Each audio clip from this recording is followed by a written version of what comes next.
Hello everyone. तो चलिए अपनी नेक्स्ट थ्योरम स्टार्ट करते हैं। नेक्स्ट थ्योरम की स्टेटमेंट है let a by b and a dash by B dash run through all pairs of adjacent fraction in the Farey sequence of order n greater than 1। इसमें बोला हुआ है कि हमारे पास कोई भी एक फेरे सीक्वेंस है ऑर्डर n की, जहां n है ग्रेटर देन 1। उसमें दो फ्रैक्शन लिए हमने a बाई बी और a dash by B dash, जो कि कंजिक्यूटिव फ्रैक्शन है। ठीक है, एडजेसेंट फ्रैक्शंस बोल दो या फिर कंजिक्यूटिव फ्रैक्शंस बोल दो।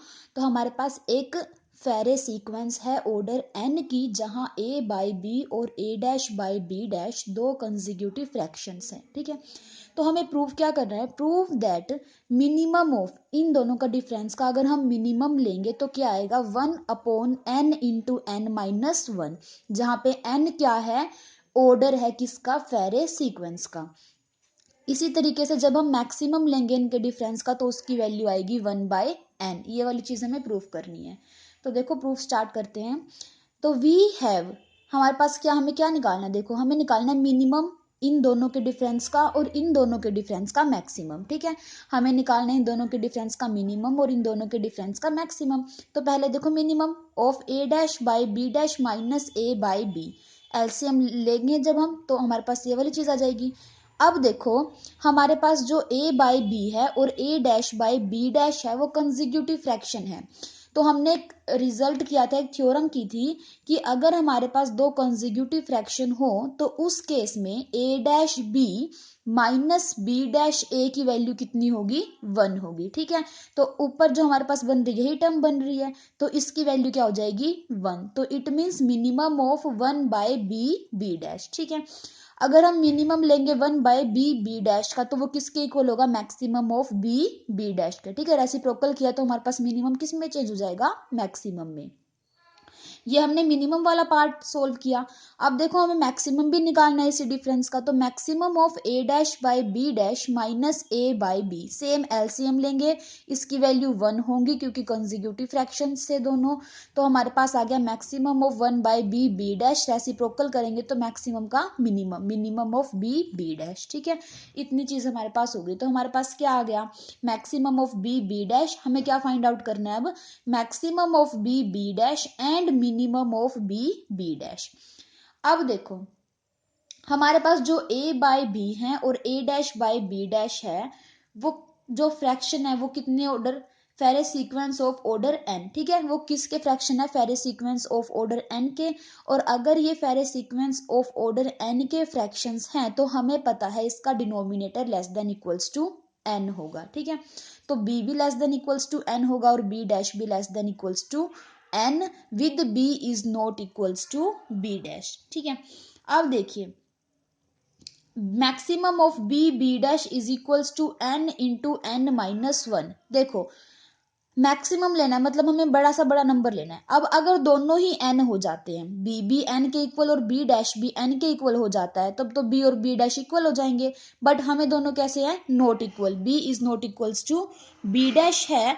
तो इस वजह से हम अगर एक की मैक्सिमम n ले रहे हैं तो दूसरे की मैक्सिमम n माइनस 1 ही लेंगे, क्योंकि हम मैक्सिमम की बात कर रहे हैं। ठीक है ना, तो अगर एक की n लेंगे तो दूसरे की n माइनस 1 लेंगे, क्योंकि दोनों तो n हो नहीं सकते, क्योंकि अगर दोनों n हो गए तो b की वैल्यू b डैश के इक्वल आ जाएगी। बट हम लेकर चल रहे हैं कि b is not equals to b dash. ठीक है, तो इस वजह से मैक्सिमम जो होगा b डैश का वो क्या होगा, n इंटू n माइनस 1 होगा। ठीक है, अब देखो मैक्सिमम आ गया हमारे पास किसका, b इंटू बी डैश का। Maximum b into b dash का किसके इक्वल है, n इंटू n माइनस 1 के।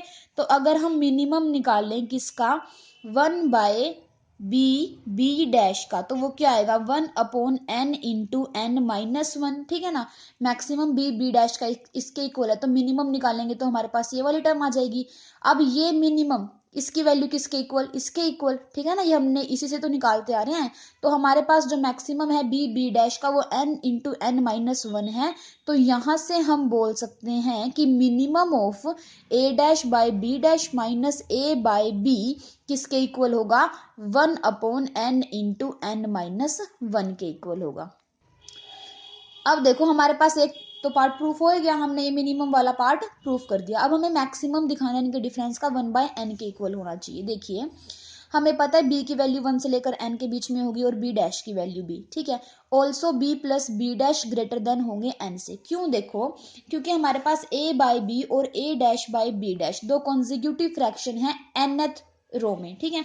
हमारे पास a बाई बी और a dash by b dash दो कंजिक्यूटिव फ्रैक्शन है किसमें? nth रो में। तो इट मीन्स क्या होगा? इन दोनों का जो डिनोमिनेटर होगा वो less than equals to n होगा, और कंजिक्यूटिव में तो इनके बीच में कोई अदर टर्म भी नहीं आएगी। तो जब हम n प्लस 1th रो लिखेंगे उस केस में इनके बीच में एक टर्म और आएगी, वो क्या आएगी? a plus a dash by b plus b dash और a dash by B dash, ठीक है ना। बाकी तो जो है वो चलता रहेगा, बट n प्लस 1th रो में इनके बीच में एक फ्रैक्शन और आएगा, कौन? a plus a dash by b plus b dash. और हमें पता है यहाँ पे ये nth रो में तो था नहीं और किस में आ गया? n प्लस 1th रो में आया, तो इसका मतलब ये पक्का क्या होगा? ग्रेटर देन n रहा होगा, ठीक है ना। क्योंकि ये nth रो में तो था नहीं फ्रैक्शन, किस में? n प्लस 1th रो में आया, तो पक्का b प्लस बी डैश क्या होगा? ग्रेटर देन n होगा। या हम ये भी बोल सकते हैं क्या? Greater than equals to n plus 1, ठीक है। तो यहाँ पर ये लिखा हुआ है कि b plus b dash greater than n होगा। अगर हम ले इक्वालिटी तो हमारे पास n प्लस 1, ठीक है। तो b plus b dash greater than equals to n plus 1। अब देखो b डैश क्या हो जाए? Greater than equals to n plus 1 minus b। तो यहां से हमने क्या किया? b से मल्टीप्लाई कर दी दोनों तरफ, तो क्या होगा? b into b dash is greater than equals to b से मल्टीप्लाई करेंगे तो हमारे पास ये वाली टर्म आ जाएगी, ठीक है। अब देखो हमने मल्टीप्लाई कर दिया अंदर, तो b n plus b minus b square. अब हमने यहाँ पे क्या किया? n को ऐड कर दिया और n को ही सब्ट्रैक्ट कर दिया, ठीक है। इस तरीके से हमने स्टेप किया है। अब यहाँ पर देखो ये वाला n तो एज इट इज। अब यहाँ से हमने क्या किया? बी एन और इस n में से ये फर्स्ट और लास्ट टर्म में से n को कॉमन निकाल लिया, तो b minus 1 n plus b minus b square, ठीक है। अब यहाँ पर n plus b n minus n plus b minus b square, यहाँ से b कॉमन निकाल लिया, ठीक है ना। हमने इसे जस्ट कैलकुलेशन है, ये तो इजी है बहुत, आप कर सकते हो। यहाँ से देखो इसमें से और इसमें से हमने b को कॉमन निकाल लिया, बाकी n एज इट इज रख लिया, वाली टर्म एज इट इज। यहाँ से क्या कॉमन आएगा? लास्ट ब्रैकेट में से n माइनस बी कॉमन आएगा, तो क्या बचेगा? b माइनस 1 और ये प्लस का n एज इट इज, ठीक है। तो इधर हमारे पास लेफ्ट में चल रहा था b b डैश, तो हमारे पास क्या आ गया? b dash is greater than equals to n minus b minus 1 plus n, ठीक है। अब देखो b की वैल्यू क्या थी? 1 और n के बीच में थी, तो इसका मतलब क्या है कि n एक बड़ा नंबर है और b एक छोटा नंबर है, ठीक है। मान लो n की वैल्यू 5 है और b की वैल्यू 4 है, तो इसका मतलब जब हम बड़े नंबर में से छोटा नंबर सब्ट्रैक्ट करेंगे तो एक पॉजिटिव टर्म ही आएगी, ठीक है ना। क्योंकि बड़ा नंबर है n और छोटा क्या है? b है। तो जब बड़े में से छोटा नंबर सब्ट्रैक्ट करेंगे तो हमारे पास एक पॉजिटिव टर्म आएगी, ठीक है। और यहाँ से देखो b बड़ा है किससे? 1 से, तो यहाँ से इट मीन्स ये भी क्या आएगी? पॉजिटिव टर्म, और ये भी क्या है? पॉजिटिव टर्म, ठीक है। और ये हमने क्या किया? किसी एक पॉजिटिव टर्म में एक नंबर n, एक पॉजिटिव नंबर ऐड कर रहे हैं, तो हमारे पास क्या होगा कि n के अंदर हमने क्या किया? एक पॉजिटिव टर्म को ऐड किया, तो जो ये वाली टर्म होगी b डैश, वो ग्रेटर देन इक्वल्स टू क्या होगी? n होगी, ठीक है ना। क्योंकि हम क्या कर, देखो यहाँ से b dash greater than equals to this term था। अब हमने क्या किया? यहाँ से ये वाली जो टर्म थी वो पॉजिटिव थी ना, ये वाली टर्म थी जो हमारे पास, वो पॉजिटिव टर्म थी। तो यहाँ से हमारे पास क्या होगा? b dash is greater than equals to n, ठीक है ना। देखो ये तो हमारे पास कोई पॉजिटिव नंबर था, इस पॉजिटिव नंबर को ऐड करने के बाद मान लो यहाँ पर हमारे पास एग्जांपल देखो b डैश की वैल्यू मान लो आपके पास 5 है, विच इज ग्रेटर देन, इस ब्रैकेट की वैल्यू मान लो आपके पास 3 है और n की वैल्यू मान लो 2 है, ठीक है। मैं समझा रही हूँ जस्ट एग्जाम्पल ताकि आपको समझ में आ जाए। अब देखो इसको 6 कर लो एक बार, ठीक है। यहाँ से देखो हमारे पास क्या है कि 6 greater than equals to 3 plus 2। अगर मैं यहाँ से 3 को हटा भी दूं तब भी तो 6 2 से बड़ा ही रहेगा ना। तो यही चीज यहाँ बोल रखी है कि b डैश हमारे पास ग्रेटर देन इक्वल्स होता है दिस ब्रैकेट प्लस में n, और ये एक पॉजिटिव नंबर है। अगर इस पॉजिटिव नंबर को हम हटा भी दें तब भी b डैश क्या रहेगा? Greater than equals to n, ठीक है। तो यहाँ से 1 by b dash is less than equals to 1 by n, और ये हमारे पास क्या है? अगर हम इसकी मैक्सिमम वैल्यू लेंगे, ये हमारे पास क्या है? Less than equals to 1 by n, तो मतलब 1 बाय n क्या है? इसकी मैक्सिमम वैल्यू। तो maximum value of 1 by b dash कितनी हो जाएगी? 1 बाय n, और इसकी जो मैक्सिमम थी, किसकी मैक्सिमम? 1 बाय b डैश की। देखो मैक्सिमम ऑफ 1/b क्या था, maximum of a' minus a/b। तो हमारे पास क्या आ गया कि maximum of a' minus a/b is equals to 1/n। और यही चीज देखो हमें प्रूफ करनी थी, तो हमने मिनिमम भी और मैक्सिमम भी दोनों दिखा दिया। नेक्स्ट थ्योरम देखो, बिल्कुल इजी है, डेफिनेशन के ऊपर बेस्ड, इतनी इंपॉर्टेंट भी नहीं है बट आप कर लेते हैं। देखो, कंसीडर टू रैशनल नंबर्स, हमने दो रैशनल नंबर लिए a/b and c/d such that condition given है ad minus b c is equals to 1, जहां पर b भी एक पॉजिटिव नंबर है और d भी एक पॉजिटिव नंबर है। और n हमने डिफाइन कर लिया, n क्या है, मैक्सिमम होगा b और d से, ठीक है। मैक्सिमम और b और d में जो भी हमारे पास मैक्सिमम नंबर होगा वही क्या होगा, n होगा। एंड प्रूव दैट, और हमें प्रूव क्या करना है, हमें प्रूव करना है कि जो a/b एंड c/d होंगे वे कंजिक्यूटिव फ्रैक्शन होंगे, यानी एडजेसेंट फ्रैक्शंस होंगे इन the Farey sequence of order n, ठीक है।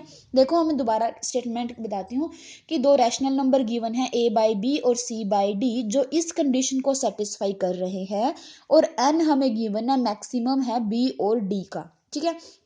b और d में जिसकी भी मैक्सिमम वैल्यू होगी वही क्या होगा, n होगा। तो हमें प्रूफ क्या करना है कि जो a/b है और c/d है वो कंजिक्यूटिव फ्रैक्शन होंगे, यानी एडजेसेंट फ्रैक्शन होंगे, किसके अंदर, इन the Farey sequence of order n में, ठीक है। अब देखो, गिवन दैट, हमें गिवन क्या है कि ad minus b c is equals to 1 है, और n गिवन क्या है, मैक्सिमम होगा b या d से। अब मान लो b की वैल्यू आपके पास 2 है और d की वैल्यू आपके पास 4 है, ठीक है। तो 2 और 4 का मैक्सिमम हमारे पास क्या होगा, n होगा। मतलब, और 2 और 4 में से मैक्सिमम 4, तो n की वैल्यू क्या हो जा रही है, 4, ठीक है। एग्जाम्पल है ताकि आपको समझ में आ जाए। So b plus d greater than n, obvious सी बात है। देखो, b प्लस डी, अब b से b और d से भी b प्लस d करेंगे तो वो बड़ा होगा n से। देखो, अब यहाँ से देख लो, हमने 2 और 4 एग्जाम्पल लिया था ना, फॉर एग्जाम्पल के लिए हमने क्या लिया था, 2 और 4। तो b की वैल्यू 2 थी और d की वैल्यू 4 थी, तो यहाँ पे देखो 2 प्लस 4 ग्रेटर देन किससे होगा, n की वैल्यू कितनी, 4 है ना।